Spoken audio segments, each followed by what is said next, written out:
You know something crazy? I think adults are still playing pretend. Seriously.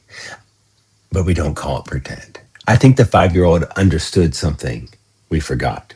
Because when children play, they become the thing. I'm a pirate. I'm a princess. I'm a ballerina. I'm a warrior. I'm a mom. I'm a superhero. We're a family. And they don't say it halfway. They fully enter it. Body, emotion, voice, movement, imagination. And honestly, I think that's exactly how adults become identities too. We just stop calling it play. I was reading an article about 5 year olds, and it talked about imagination, archetypes, dress up, acting out stories, learning through movement, identity through participation. And the whole time I'm reading it, I'm thinking, wait a second. This isn't just about children. This is about human beings. This is about manifestation, identity, neuroscience, embodiment. Because maybe life itself is a kind of a role participation system. Maybe we become what we repeatedly act out. When my daughter was around 4 years old, she was taking ballet classes, and some adult leaned down and asked her, "So, do you want to be a ballerina when you grow up?" And my daughter immediately said, "I am a ballerina." No hesitation, no insecurity, no, well, hopefully someday, no imposter syndrome, no overthinking, just, I am. And honestly, that hit me deeply because she understood something adults forgot. Identity comes first. Children naturally embody the thing. Adults wait for permission. Adults say, I'm trying to become confident. I want to become healthy. I hope to become successful. Maybe someday I'll become an artist. But children say, I am. And then they practice from that identity. That's manifestation. That's neuroscience. That's habit psychology. That's nervous system conditioning because your brain changes faster when identity changes first, not later. We are all still playing roles. Think about this, honestly. The businessman, the military man, the artist, the gangster, the influencer, the politician, the monk, the loving father, the victim, the hero, the rebel, the peaceful person. Every single one of these identities comes with behavior, language, posture, clothing, rituals, emotional patterns, social expectations. And then we repeat them over and over until the nervous says, this must be who I am. Or until the nervous says, I want to be something different. And that's what children are doing in imaginative play. They are rehearsing identities. And adults are too. We just forgot we were rehearsing.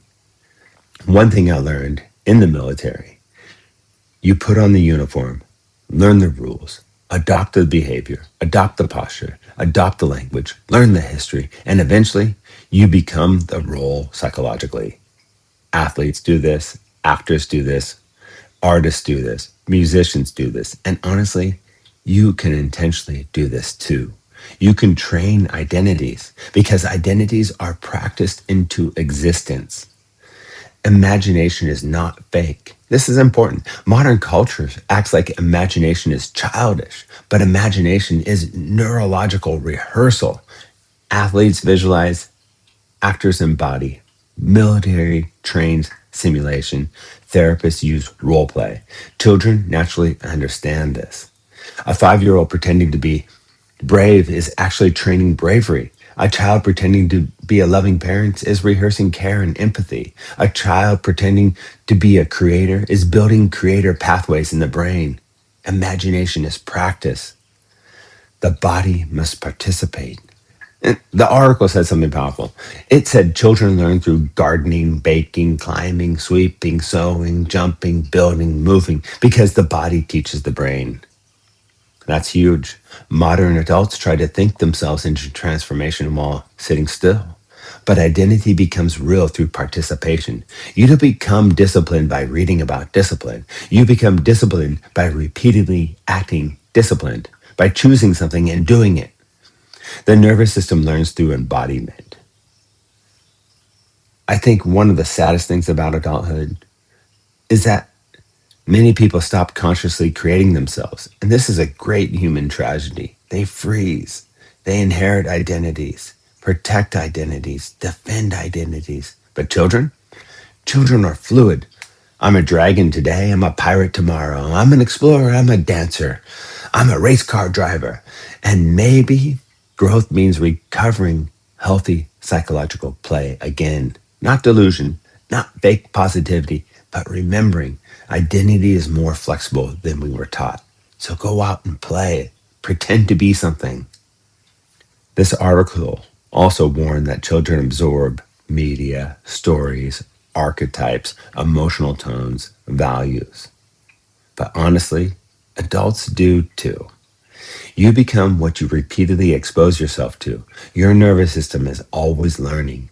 If you rehearse fear daily, you train fear. If you rehearse weakness daily, you train weakness. If you rehearse possibility, you train possibility. Your brain is always listening.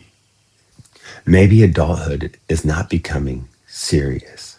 Maybe maturity is consciously choosing who you are becoming and understanding you are still participating in identity play whether you realize it or not.